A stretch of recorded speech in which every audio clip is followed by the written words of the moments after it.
Get ready to hear the truth about America on a show that's not immune to the facts with your host, Dan Bongino.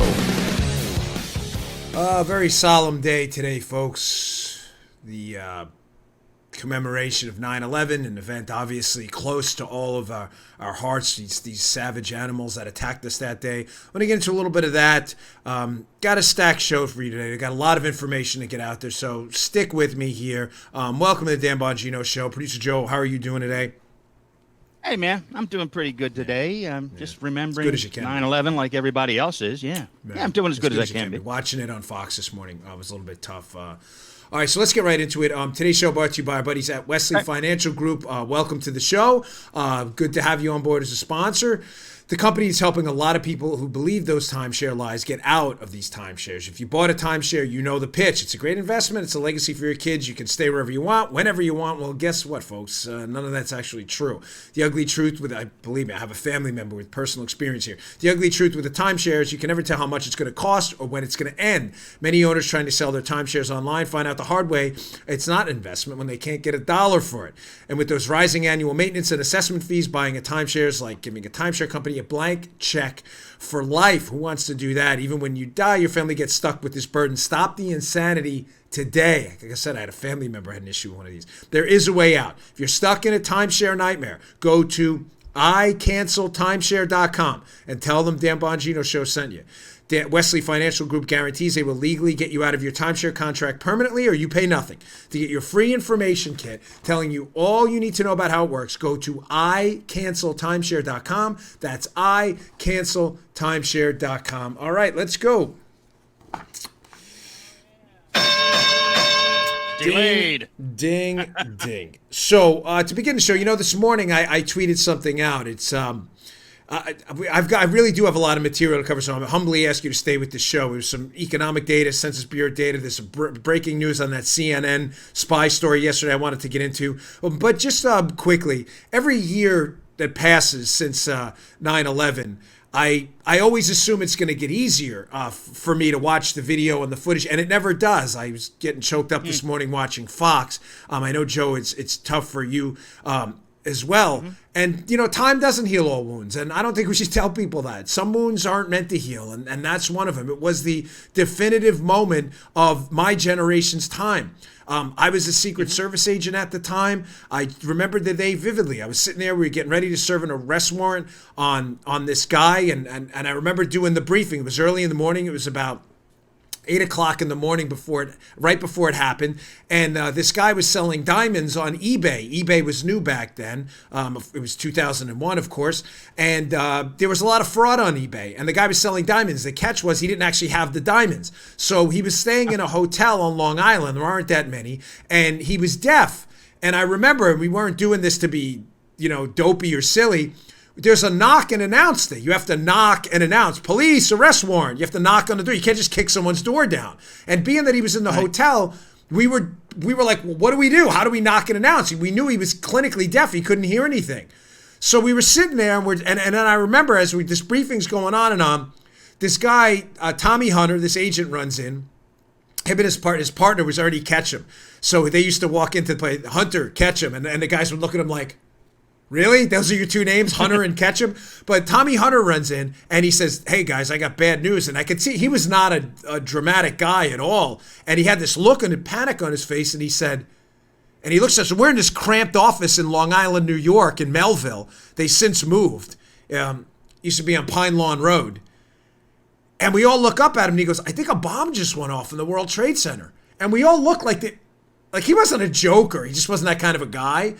And we're like, Tommy, what are you talking about? He goes, Maurice, this kid Maurice, who at the time was the dispatcher in the New York office, which was in 7 World Trade Center, right there was the big brick building at the time.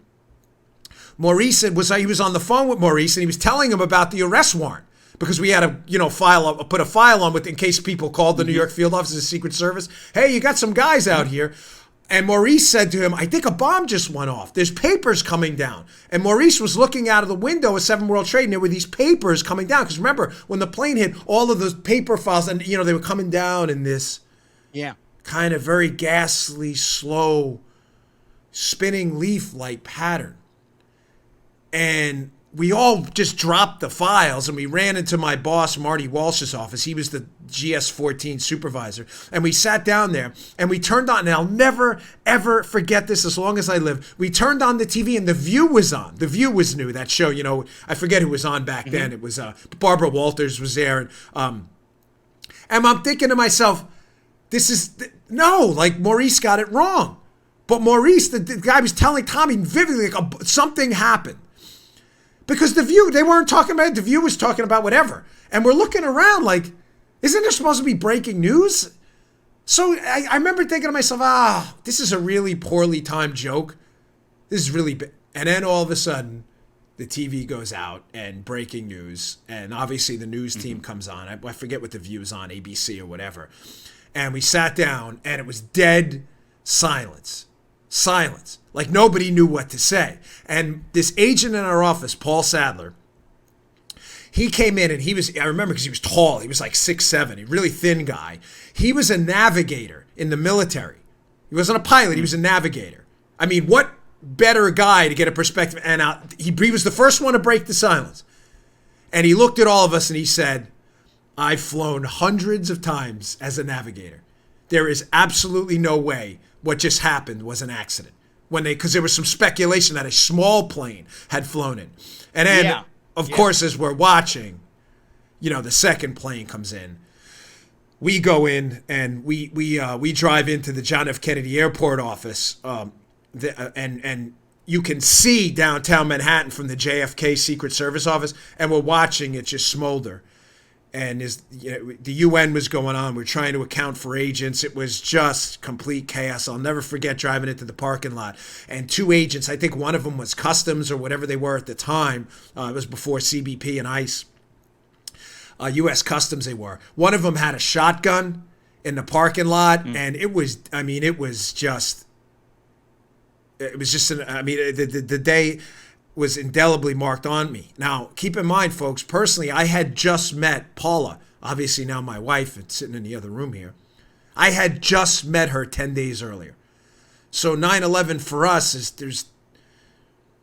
the bitterness and the tragedy of the day. I had just met my wife. I was dating her at the time, and she worked at 120 Broadway, which for those of you familiar with downtown Manhattan is right there at ground zero. Looked into the pit. I freaked out. I'm calling. I just met her 10 days earlier, and I didn't want to be a weirdo, so I kept calling, and she wasn't answering. And I'm thinking, my gosh, I was just devastated. I thought, the worst. Well, it turns out she was fine. She was in Las Vegas visiting her mom, who had lived in Las Vegas at the time. And, I called her, and I'm like, are you okay? And she couldn't get back. She couldn't get back till that Friday. They were stuck out there. Joe, you were tell everybody where you were. Oh, I was in Novosibirsk, Siberia. We were adopting our sons, Misha and Joey. And we got a call from our interpreter. Oh, Mr. Armakov, she was crying. Your country is at war. I don't know what's going to happen with your adoption. And we were going, what? We threw the television on, and there was Can you imagine? President Bush. Yeah. Being in Siberia? Yeah, it was of all the... Joe was on the other opposite end of the earth. Joe, would you... Yeah. you would agree, Craig, this is the defining moment of our time. You're a little older than me, not that much, but everybody remembers... my father called me crying. He thought my brother was dead. My brother Joe was an EMT with the New York City Fire Department, and they couldn't reach my brother Joe, and... I remember the cell lines were down. You could not get a cell phone call in.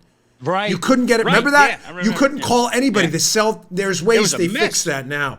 Yeah. But I just wanted to end this on this one note. I want to hat tip my friend Brian King, Brian put this on his Facebook. He was one of the original guys I met when I first ran for office, who knew me when nobody else did, and he showed up for a parade. Well, I'm friends with him on Facebook, on my personal account. And he put up this picture. If you wouldn't mind putting that up, Paula. Yeah. I want you all to look at this. I know it's an audio podcast, but these pictures matter sometimes if you're watching on our YouTube account. This is a picture taken of a fireman by the name of Gary Box. The picture's in one of the New York City tunnels where they're clearly stuck in traffic and they can't get out. That fireman got out of the truck and ran to the towers. Gary Box. His body was never found.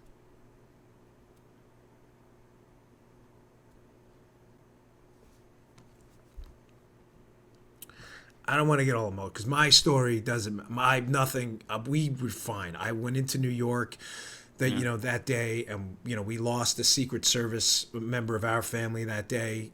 Out of respect for his family, I don't mention the name. They don't like to relive it every year, that is absolutely their call. But I just remember the end of the day. We had a bunch of agents in town for the United Nations, which happens at that time in September every year, and we just kept crossing off the names as we found them. And there were 2 names left. One of them obviously lost his life that day. The other guy, ironically, there were 2 names left, was in Nigeria. Like Joe was far from home, and we couldn't get in touch with him. This guy, Kevin Worthington, and he was obviously alive, but he was the last guy on that list, I remember, and the last guy we obviously was never found. So God rest his soul. Oh, all right. I know it's a tough day for everybody, so we got a lot of stuff to cover as well. I addressed yesterday this dreadfully awful CNN story that Donald Trump burned this Russian source we had. For those of you who missed the detail yesterday, just a quick headline. CNN trying to get out ahead of the IG report and the John Durham report on Spygate, which is basically going to show that the CIA and the FBI used debunked faulty sources to spy on a presidential candidate. Simply as that. It's as simple as that, excuse me. CNN's trying to get out ahead of this. So former Obama staffer Jim Sciutto, who works for CNN, put out this story we covered yesterday. It's been widely discredited that one of the main sources they used in the Russian government to get the information to spy on Trump, that Trump burned the source when he became president because he was so irresponsible with the information, and they had to exfiltrate this guy, pull him out of Russia because his life was in danger. Folks, the story's been debunked by everyone. Sciutto had to do a big facepalm, and they still haven't retracted the story, embarrassingly enough. Even the Washington Post and the New York Times said, that's not true. The Obama administration themselves, before Trump even got in office, was concerned about this spy, and it was the media coverage of this spy that caused the situation. Now, showing you further, there's a great Epic Times piece by our friend Jeff Carlson, who does just phenomenal work over there on the whole Spygate drama at this point. He has a story. Please read it. It'll be in the show notes today. Media reveal existence of Russian source for Trump. Russia allegations amid ongoing John Durham investigation. September 10th, Jeff Carlson. There's a key takeaway from this. So I want you to keep in mind, again, CNN's story. CNN's story is that this spy they used to spy on Trump was so serious and so connected. Now, why are they doing that? They're doing that because they're trying to give the FBI and CIA cover. Well, of course they believe this spy. He was such a good source. He was such a good source, as a matter of fact. When his name was put out there, we had to get him out of Russia just to preserve his identity. There's a lot fishy going on there, too. But let's get to this. Because remember, there are allegations that Trump burned him giving up this information. Here's the information that they allege, CNN, that is, according to their horrible sources, gave up that caused this source to be in trouble. Quote from the Epic Times piece, Jeff Carlson. The intelligence shared at the meeting, they're talking about the meeting Trump had with Sergei Lavrov, the Russian ambassador, that they believe Trump burned the source, involved an ISIS plot to use bombs hidden in laptops to bring down planes. Keep that in mind. So Trump's talking to Lavrov about an ISIS plot to use bombs and laptops to bring down planes. A matter that the White House believed was appropriate to share with Russia, given the fact it concerned a threat to aviation. Fair enough. Notably, the president has the right to declassify information at any time that he chooses to do so. So, keep the timeline in mind. CNN's hypothesis here is that in this May 2017 meeting, Trump shares information with the Russians about an international threat to aviation. Trump's free to do that. He's the executive. He can declassify info at any time. So, Joe, one would believe, right, that if Trump's telling him, hey, there's this threat, this ISIS plot, be careful with your airliners, ISIS putting bombs in laptops, you would think that if that was the information CNN's alleging caused this source to be burned, and that they should pull him out of the country, that CNN, in fact, hadn't reported on this themselves, right? Because it was Trump who burned them, right? Let's put up this CNN article, and I'd like you to pay close attention to the date of said CNN article. CNN, April 1st, 2017. Joe, is April before May? Just checking. That would be correct, right? I'm not nuts, right? Okay, thank you. Here it is, CNN Politics. First on CNN, new terrorist laptop bombs may evade airport security, intel sources say. It's the same story. So CNN, a month before Trump allegedly burned the source by giving this story up to tell the Russians, hey, be careful, CNN wrote the same story a month before Trump said that. You wonder sometimes. I got bias. Joe, did they do even a basic internet search? Did someone look on the internet and say, hey, did we print this story a while? Because someone already talked about this. So how could Trump burn the source? Folks, let me just tell you, too, I know. The running theory behind the scenes. And I just want to be careful here. I'm giving you I'm not suggesting specifically this is mine. But I would be remiss if I didn't put out the information. Amongst credible people I trust, there is a theory out there that the source that they allege Trump burned, they didn't, was a discredited disinformation source, whether witting or unwitting. Follow me. Okay. Follow me. I know you are. The audience is smart. You'll pick this up. Yeah. The CIA and FBI used information from this source to spy on Trump. The source was a source of disinformation. In other words, the Russians were playing us. Whether the source they used was a pawn in that or not is an open question. In other words, whether that source was part of the scam or someone knew the source was talking to the Americans and was feeding him disinformation to sow chaos is an open question. That he fed information to the Americans, this Russian source, that was wrong, is not an open question. Okay? We all get that. The information was wrong. Whether he knew it was wrong, the source or not, is an open question. One of the theories out there is that in order to cover their butts, certain officials at the upper echelons of these agencies did this exfiltration to get him out, to give the impression that his information was taken more seriously or should have been taken more seriously than it was. That may get confusing. Once they got burned and realized his information was wrong, they had to cover their butts.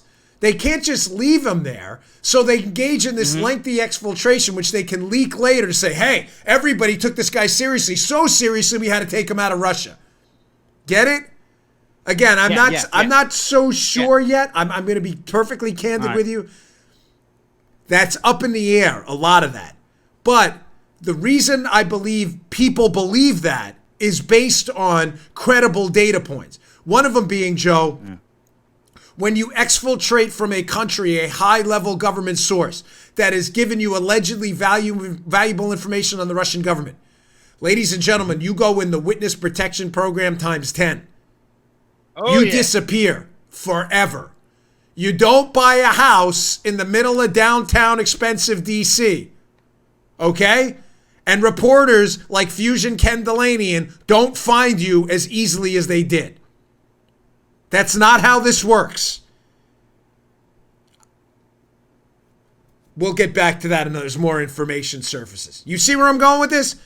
If the government thought he was so serious to exfiltrate them because he was such a quality source that just got misled, then why are they not making any effort to hide this guy? Any serious effort? It does, folks. It's not adding up, is what I'm getting at. None of this is adding up. All right, I got a ton of stuff to get to. Census Bureau information came out yesterday. The left is engaged in hysterical spin. There was great economic news in there, and the left is picking out, of course, one little sentence, and even that they're lying to you about because that's just what they do. All right, today's show brought to you by our buddies at Boll and Branch. Boll, B-O-L-L, Boll and Branch. Best sheets out there. We sleep on Boll and Branch sheets. The best part about Boll and Branch sheets is the more you wash them, the better. It's like a fine wine. And the more they age, the more comfortable they get. I didn't say that backwards.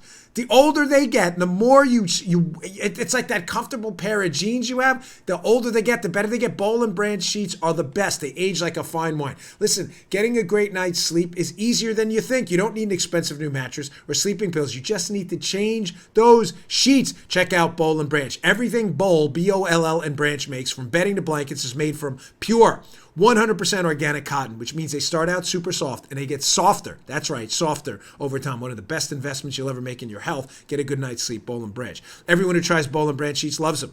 Wall Street Journal, Forbes, Fast Company are all talking about Boll and Branch. Even 3 U.S. presidents sleep on Boll and Branch sheets. Shipping is free. Try them for 30 nights. You don't love them, send them back for a refund. You won't. You're going to love them even more as time goes on. There's no risk, no reason not to give them a try. To get you started, right now, my listeners get $50 off your first set of sheets at bollandbranch.com using promo code Bongino. Go to bollandbranch.com for $50 off your first set of sheets. That's Boll, B-O-L-L, and branch.com, promo code Bongino. First set of sheets, $50 off, bollandbranch.com, promo code Bongino. Check them out. You're going to love them. Get a good night's sleep. Okay.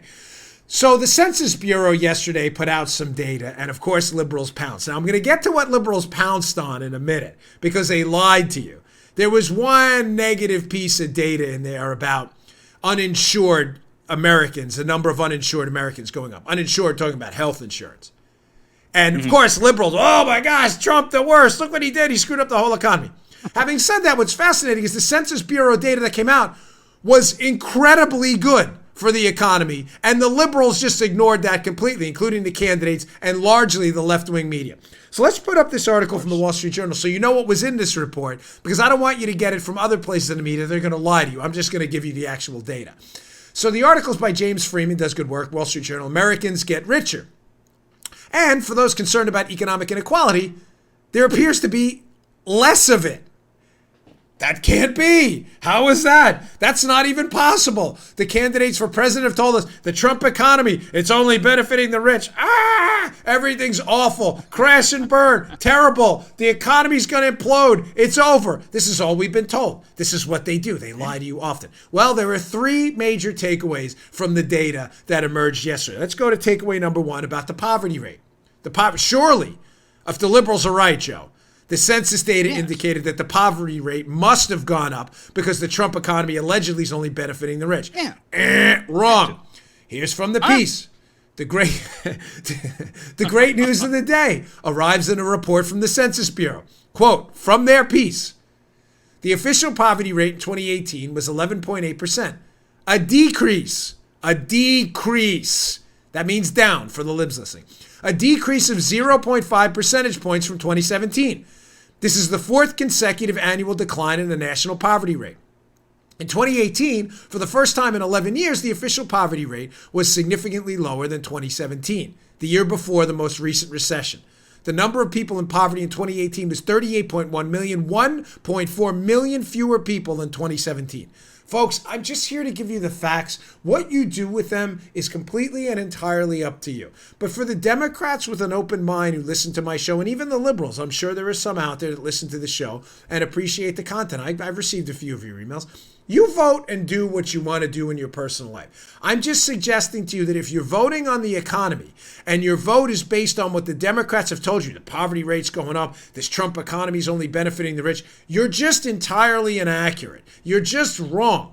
You're voting, but you're voting based on inaccurate data. The poverty rate is down. 1.4 million people are out of poverty from last year. That is a good thing. Whether you like the president or not, that should be celebrated.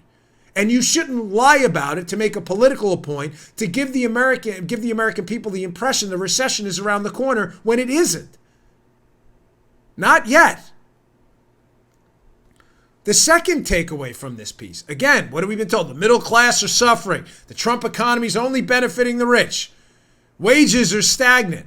Folks, not true. That is simply not, you're just making it up. The data does not indicate that at all. You're making it up. Quote from the Freeman piece.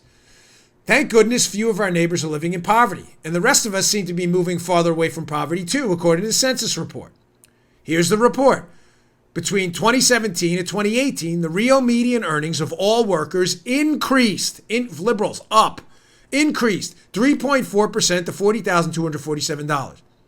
The number of full-time, year-round workers also increased by 2.3 million between 2017 and 2018. The number of men and women full-time, year-round workers increased by 700,000 and 1.6 million, respectively. Folks, middle-class earnings, median income and earnings are going up. They're going up. Your data is inaccurate. Your data is inaccurate or you're lying. You're not basing it on the real world. Middle-class wages are not stagnant. Income inequality is not growing. The data does not support that. What bothers me is that you lie about it. Again, if your take is, I don't like the president, I'm voting on him, stance on abortion, on guns, on healthcare, whatever, do your thing. I'm not here. This is not a monarchy run by Dan Bongino. This is a constitutional republic. We elect representatives. Make whatever choice you want. Congratulations, by the way, to Dan Bishop in North Carolina last night. Good for all of you North Carolinians that voted. Thanks for taking our advice yesterday. He won. But having said that, vote as you see fit, but vote based on accurate data. Your data that poverty is getting worse is wrong. Your data that wages are stagnant for the middle class is wrong. And your data on income inequality growing is wrong too. Human None of what sacrifice, dogs and cats living together, mass hysteria. Ghostbusters? Yeah. Put up this third part. Put up the third part of the piece. From the Census Bureau report, inequality, ladies and gentlemen, did not get worse either. From the report, as incomes rose, inequality fell. Down. The share of income held by the top 20% fell by the largest amount in over a decade, as did the Gini index. I'll get to that in a minute. In fact, households between the 20th and 40th percentile of the distribution experienced the largest increase in average household income amongst all quintiles in 2018 with a gain of 2.5%. Folks, the Gini coefficient is a measure of income inequality. It's basically a measure of the concentration of wealth. If the concentration of wealth was equally dispersed, it'd be one number. If the concentration of wealth was held by one person, it would be at the opposite end. So the Gini coefficient has not gotten worse. In other words, income inequality has not gotten worse. Matter of fact, it hasn't gotten worse over the last 25 years. Hat tip to Matthew Perry on Twitter, by the way, not the actor. There's a Twitter account that pointed me to this in the census data. The income inequality situation in the United States has not gotten, you're just making it up, ladies and gentlemen. You're just fabricating data to make a political argument, not one based on reason. It has not gotten worse.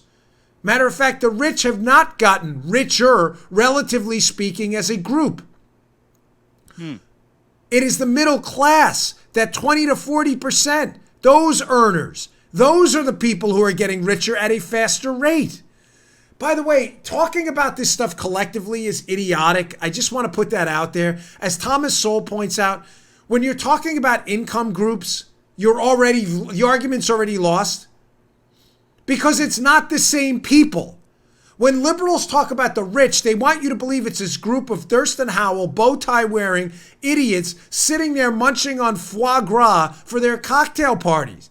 It's not the same people. The rich is a different group. It's not a homogenous group that doesn't change. Thomas Sowell used to tell this joke. Famous economist who I adore, just a great guy and really smart.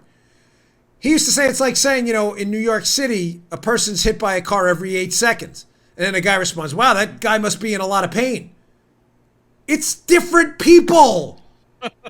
It's different people. Do you understand? Like, wow, we better get that guy medical attention. He gets hit by a car every 8 seconds. The statistic is irrelevant because they're not talking about the same guy. It's different people. The rich are different. Rich people become poor. Middle class people become rich. Poor people become rich. Rich people become poor. That group changes for various reasons. Yeah. So I just want to put that out there from a pure economic perspective, that talking about collective data is really dumb because it doesn't take into account individual factors. But income inequality is not getting worse. The Gini coefficient has not gotten worse. You're just making it up. Now, in the data from the Census Bureau, there was a downside. You know, unlike liberals, I'm here to give you the cold, hard truth. The number of uninsured Americans, in other words, Americans who don't have health care, did go up since the start of the Trump administration. Now, liberals were crowing about this, Joe. Oh, my gosh. They were losing their minds. Just, look at this. The Trump economy's failing. Do you have that Ghostbusters? Yeah. This is it. Human sacrifice, dogs and cats living together, mass hysteria. It's over. It's over. The number of uninsured Americans, that was it. that was a live clip of Bernie Sanders at his rally yesterday. The liberals were crowing. They were almost happy about this, that the number of uninsured Americans went up, right? Folks, gosh, this is so, it's just, again, if you're a liberal and you're a diehard, I get the analysis stops here. You made your point. Trump got in office. The number of uninsured Americans with health care went up. Trump is the bad guy. Now for the conservatives, the reasonable Democrats, the Republicans and libertarians listening, now's where we do the intellectual work and we ask, okay, well, what happened? Well, ladies and gentlemen, there's another Wall Street Journal had some really good stuff today in their opinion column explaining why the number of uninsured Americans went up, and now it'll make more sense as to what happened. From this piece, How to Think About Health Coverage by their editorial board. New census data show the poverty rate fell for the fourth year in a row. But there's a little nugget down in this piece about the bad news the liberals are crowing about, the number of uninsured Americans. Why exactly did that happen? Well, from the piece we find out, fascinating here. Yet 8.5% of Americans lacked health insurance in 2018, which is up from 7.9% in 2017. Okay, the first increase since the recession. And this figure is getting all the media attention. Liberals, you can tune out now. Now, let's get to the why and the thinking part of the program. Much of the decline, however, comes from a dip in Medicaid coverage. And as a general rule, you'd expect this as fewer folks qualify for Medicaid as the economy improves and poverty declines. I get it. I get that facts and data get in the way sometimes. I understand that. Some of you caught my relatively spirited, heated debate with Geraldo last night on Hannity. Facts and data got in the way of that one too. I guess he was unaware, Geraldo, about the background check system, that the NRA actually supported the NICS system, the development of the background check. But that's a whole other story. But I get your talking point. Your talking point is clear. People are uninsured. Trump sucks. It's over. I get it. That's now the thinking's over for you. You made your point. Yeah. The problem is the point you're making is not the point you think you're making. The reason the uninsured rate went up, not all, but a large part of that, healthcare-wise, is because people got richer and don't qualify for Medicaid anymore. In no rational universe would we call that a problem. So now you can get off because you have a better job. You're making more money. You can get off government-run healthcare, and you'll find yourself economically in a position to buy your own choice in healthcare. One other thing contributing to this small rise, it wasn't dramatic, this small rise. Mm-hmm. They got rid of the individual mandate, meaning you won't be penalized anymore by your own government for choosing not to buy crap insurance you don't want. Hence, more people decided they don't want it. Folks, this is not the issue the Democrats want you to think it is. It's an issue.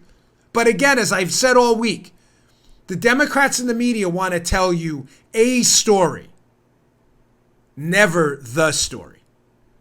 That's why shows like this exist, and others, to give you what's really going on, and then allow you to make decisions for yourself. You may be a liberal. You may think the government should force people to buy health care. That's fine. We're never going to agree. But tell the truth that the number of uninsured Americans went up because people don't want to buy that health care.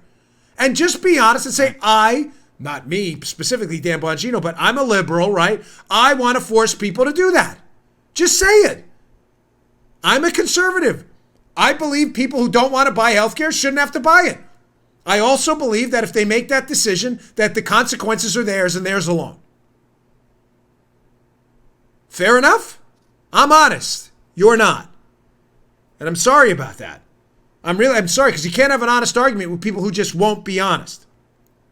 All right, I got another story. Let's get to this last read today. I got a major major facepalm by labor interests, the unions that are not representing their workers at all. They were warned about this.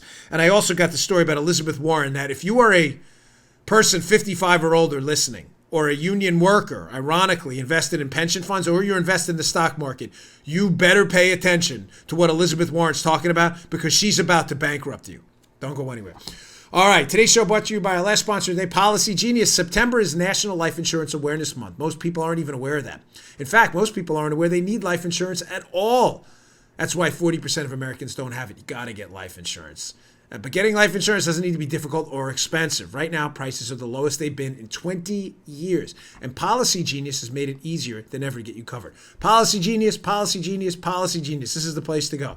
Policy Genius is the easiest way, hands down, to shop for life insurance online. In minutes, you can compare quotes from top insurers to find your best price. Once you apply, the Policy Genius team, they handle the paperwork and the red tape. Don't worry, they're not going to put that on you. Policy Genius doesn't just make life insurance easy. They can help you find the right home insurance, auto insurance, and disability insurance too. Can't beat that. If you need life insurance, but you just haven't gotten around to it, National Life Insurance Awareness Month is as good a time as any to get you started. Go to policygenius.com. Get quotes and apply in minutes. You can do the whole thing in your phone right now. Policygenius.com. Policygenius.com. The easy way to compare and buy life insurance. Policygenius.com. Go check them out. Okay. Major League Union facepalm. Listen, as I've said repeatedly, I'll say it again. I don't want to have to keep repeating it, but I think it's important because I don't want you to misinterpret my words. I have no issue with unions. Unions represent workers who built this country. I do, however, have an issue with organized labor interests that don't represent the actual interests of their employees. And I think, sadly, a lot of organized unions do that. Now, major facepalm. Wall Street Journal story on this. They were warned. Big labor's minimum wage remorse. After job losses, unions now want to impose limits on self-checkout counters at grocery stores. What happened? What's the backstory? Okay. Labor interests were warned repeatedly, forcing unnaturally high minimum wage rules on states and the federal government. The federal government hasn't changed this, but many states have. Was going to cause rapid automation. They were warned. Follow the sane economists, some Democratic and liberal too, warn them. Be very careful. If you're going to push for a $15 an hour minimum wage for employees who can't produce that amount of value in an hour for a company, the company was not going to pay them and is going to seek automation. We're seeing an explosion in this now. McDonald's, self-checkout counters, and Walmart and elsewhere.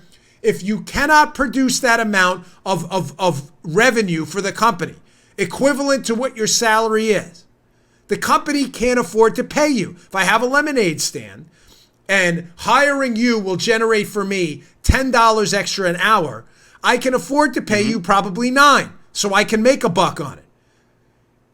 If I have to pay you $15, I'm not going to lose $5 an hour to hire you if you can only produce for me $10 an hour in extra sales. Right. Ladies and gentlemen, honestly, I don't know why. I don't even need our audience ombudsman hat for this. I'm not sure why this is complicated to the left. People are paid what their value generates. If you can't generate that value, the company can't pay you because they don't have the value earned to give you the money you think you're worth if you're not. It's a simple math problem. Unions were warned. This is going to cause massive job losses. Well, in some of the states, Oregon and others, where they implemented a lot of this stuff, what's happening? Self-checkout counters are exploding because they can't pay $15 an hour for people to work a checkout counter if it's not going to generate that revenue. Not hard. Simple math. So what's happening, Joe? Self-checkout counters are exploding. So what are the unions doing now? In what a major league facepalm from the piece, they're now trying to eliminate checkout counters, self-checkout. From the piece, the union that's fighting to get rid of these things still needs the Attorney General's sign-off on the paperwork. It was submitted last week and 112,000 signatures to get this initiative on the 2020 ballot. They want this on the ballot. This is what it's called. Get a load of this. You want to talk about the most ridiculous named bill in Oregon ever? But under the proposed Grocery Store Service and Community Protection Act, Oregon groceries can operate no more than 2 self-service checkout counters at a time. Violators would pay hefty fines. Holy Moses. Ladies and gentlemen, do you understand? This is why I say our tradesmen, our craftsmen out there, specialized laborers out there, God bless you all, the truckers, you will never have a better friend than me. These people are not representing your interests. Do you understand they were warned repeatedly that this is what was going to happen? So now what's going to happen is now they want to eliminate checkout counters, which is what's going to happen next if this goes through. Self-checkout. Because automation's a natural, if you can't afford the labor, you're going to automate. What's going to happen then? Well, if they limit the self-checkout counters and have to pay people money they're not making, the business is going to go out of business and you're going to lose your job. It is a simple math problem. It is not complicated. These organized labor interests are doing you no favors. None. That is why membership in private unions is down dramatically. These people are in it for themselves. They're not in it for you. Everybody said, you did not need to be the Captain Marvel of economics to figure out that a $15 minimum wage for certain people in checkout positions was going to lead to automation and the loss of jobs. Everybody warned them. And now you want to limit automation too. I mean, let's just get rid of the car and bring the horse and buggy back. We'd have jobs everywhere. Hey, I'm here with my horse and buggy. Boo. Well, I mean, let's just get rid of the electric stove. You can have, we can hire a bunch of firemen now to put out the fires as people burn down their houses. I mean, seriously? Talk about a major league facepalm. And they'll never admit fault here. They're trying to put, and the what is it, the Community Protection Act? Holy Moses, folks. I can't believe you please don't tell me you're falling for this garbage. All right, this is an important story. I didn't even get to Bolton. There's so much news. My gosh, Bolton's out yesterday. I saw that. Right. There's a lot of stuff to cover. Sorry. So Elizabeth Warren, if you are a investor in the stock market, you're a union employee or non-union employee invested in a pension fund, and pension fund invested in the stock market. If you're an older American, ladies and gentlemen, you need to pay very, very close attention. Elizabeth Warren is a serious candidate for the Democrat nomination for the presidency of the United States. She is moving up, and she is an anti-capitalist socialist who is proposing things that are so unbelievably outrageous that if they take back the House and Senate and pass this stuff, I am promising you on my show, I told you I'm trying to get out of the predictions business. This one I'm comfortable with. If what she's calling the Accountable Capitalism Act, which you'll see in this Wall Street Journal piece, if this thing passes, I am guaranteeing you a collapse in our economy like you haven't seen since the Great Recession. The title, this is a piece by Phil Graham, it's an op-ed piece, Warren's Assault on Retiree Wealth. Her vision of accountable capitalism would destroy savings built over a lifetime and sink the economy. No doubt. What is she proposing we do? I'll get to that in a second. But first, let's get a couple things out of what the Accountable Capitalism Act is, which is nonsense. Folks, for those of you who believe, maybe because you've been misled by the left or the media, which is really one and the same, but for those of you who misleadingly believe that stocks and equities and bonds, investments are only the realm of the coin of the realm for the rich only, you are wrong. Unions are invested in pension funds. Governments are invested in pension funds that invest in stocks. Stocks, bonds, equities are everywhere. They're ubiquitous. Middle-class people are as touched by the stock market as the wealthy are. Maybe not, I'm not talking about individual cases. Obviously, if a guy has $1 billion in a hedge fund, he has more exposure than you do. But there are not that many billionaires. Again, this is the problem with collective analysis. There are not.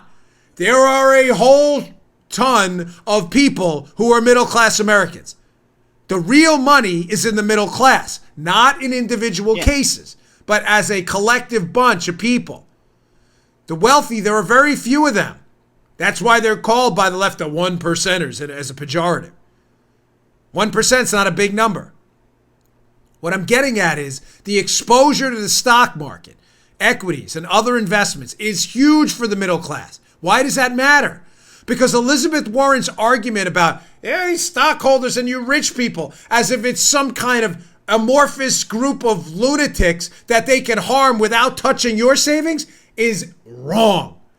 Now, seniors, listen up. From the Wall Street Journal piece. This is a quote. Who owns the vast wealth of America? This is their quote. Old folks. Their words, not mine. I don't know if I call them old folks, but you get it. Yeah. According to the Federal Reserve, right? Don't you think, Joe? Like, who let that get past it? Old folks. According to the Federal Reserve, households headed by people over the age of 55 own 73% of the value of domestically owned stocks and the same share of America's total wealth. Households 65 to 74 have an average of $1,066,000 in net worth, while those ages 35 to 44 have less than a third of as much on average at $288,000. Okay, none of this is shocking. No. But if you're a leftist, it's shocking because you've been told that the 1% holds all the wealth, not America's seniors and retired folks.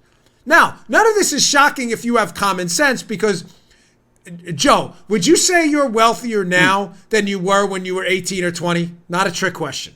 I'm absolutely wealthier now. Sure. Why, though? Why? Again, not a trick. Why? Why is that? Well, we need to explain this to the left. I've been here longer to accumulate this wealth, you know? Yeah, verdict is in. Armacost, PhD in economics. Yes, it's not hard.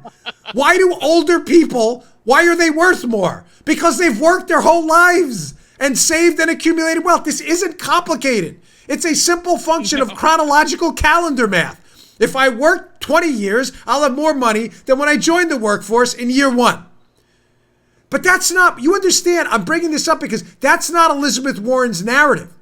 Elizabeth Warren's narrative, I haven't even gotten what this thing's going to do.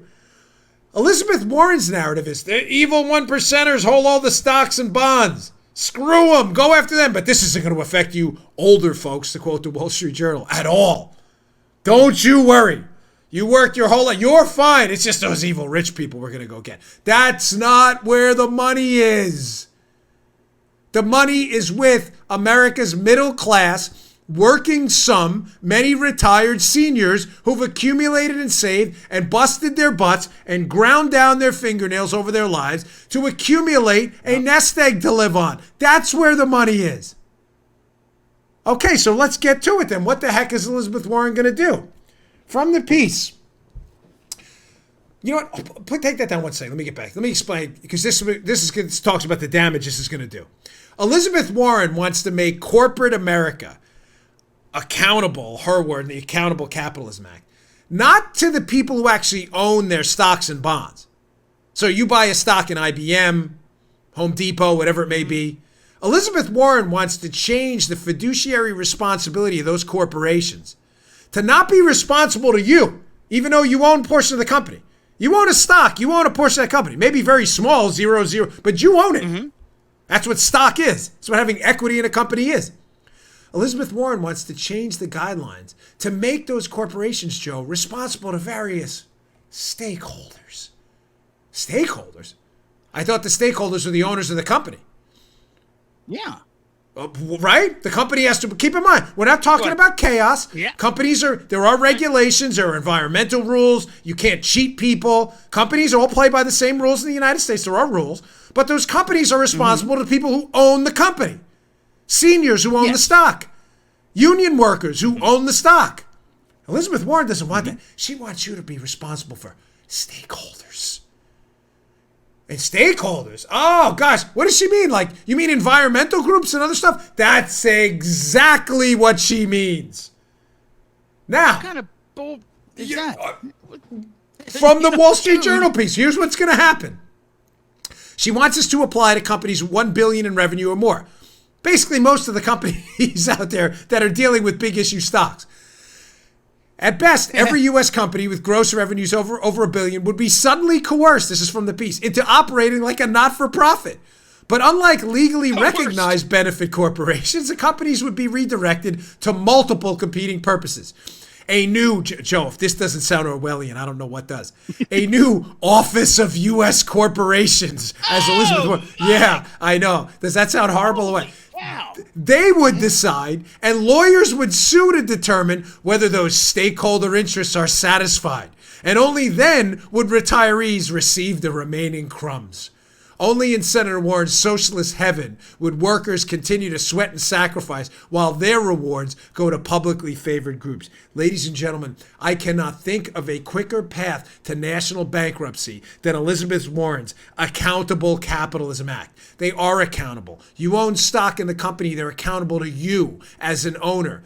They're accountable to bad media PR, which will cost them money. They're accountable to U.S. government, state, and local regulations, environmental law. We already have accountable capitalism, Senator Warren. You will be bankrupted. Make no mistake before I leave. I got one more story. If this passes, do not laugh this off. We all laughed off Obamacare. Well, that's not going to happen. And look, it happened. And he destroyed our whole healthcare system. This will make Obamacare and the disaster that ensued look like Mr. Rogers' Neighborhood. This will collapse the economy almost over. This will collapse the economy before it's passed. Do you understand that, Joe? If there's even wind of this getting passed, people are going to sell stock in companies worth $1 billion or more like that. Their stocks will collapse. So will your retirement, bond values, everything. Stakeholders. They are responsible to stakeholders. People who own the company. It's how capitalism works. It's very dangerous. All right, last story of the day. I didn't open up with it because I don't like to talk about stories that I can't add color commentary to because you can get a lot of it on the news. Having said that, John Bolton out yesterday, National Security Advisor. Obviously, there's disputing accounts of whether he resigned, whether Trump fired him, when it happened. Bolton's saying he offered his resignation the night before it happened. I have a story up at Legal Insurrection up at the show notes today by Mary Chastain. You can check it out. Trump's saying he let him go the next day. I honestly don't. It's irrelevant to me. He's not there anymore. It's all that really matters. I don't want to say behind the scenes because it's out there in the media now. But what I've heard from people that are inside is that Bolton was wearing on Trump. That Trump has a similar foreign policy to me and many others. I think Tucker Carlson, where he just doesn't believe we should be the world's policeman anymore. It's relatively easy for us to talk about that stuff when it's not our kids out there doing it. But the reality is we do have national security interests. I'm not an isolationist, but I don't believe we are the traffic cop and law enforcement cop for the entire world. There are other nations out there as well, and their kids and them, they can take on some of the burden as well. That is not necessarily the interests of John Bolton, who has a different. I'm not knocking John Bolton. He's always been very good to me. I just don't share the same national security interests as him. He's a Maryland guy. Joe and I know him. Yes, sir. Not personally, but we met him. We've spoken to him. He's a decent guy. He's never been rude to me. I just don't share his same national security outlook. And the word I got is that was increasingly conflicting with President Trump's national security outlook, which is U.S. first, us first. Let's make America great again before we make everywhere else great again. And it just started to wear on him. And the final straw was the meeting that was supposed to happen with the Taliban at Camp David, which was, I agree, was a bad idea. But Trump called it off. But apparently there was a blowout over that, and Bolton wanted to resign. So that's it. I didn't have a lot to add to that story. That's why I didn't open up with it, even though it was the big breaking news yesterday. Again, folks, kind of a solemn day today. So, just tell your kids about it. I know many of you do, but my daughter left this morning, and I just, she wasn't obviously alive when it happened. Then I just said to her, just remember, today's 9/11. We'll talk about it later. So it's just important they understand what a devastating day that was. All right, folks, thanks again. I'll see you tomorrow. All right, today's show is brought to you by our buddies at Brickhouse Nutrition. They make one of the finest nutrition supplements out there.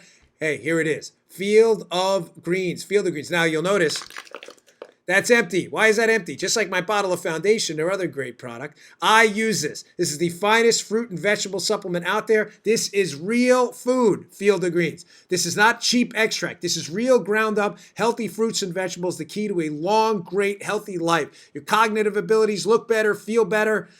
perform better. Field of Greens, it's your fruit and vegetable insurance. I love it. Use the product twice a day. It tastes great. This is real, healthy, high-quality fruits and vegetables. Think of it as your fruit and vegetable insurance for a long and healthy life. Go to brickhousenutrition.com/Dan. Pick up a jar of Field of Greens. This is empty. I need some more.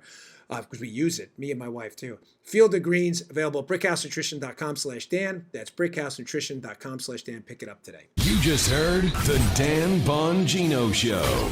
You can also get Dan's podcasts on iTunes or SoundCloud. And follow Dan on Twitter 24/7 at DBongino.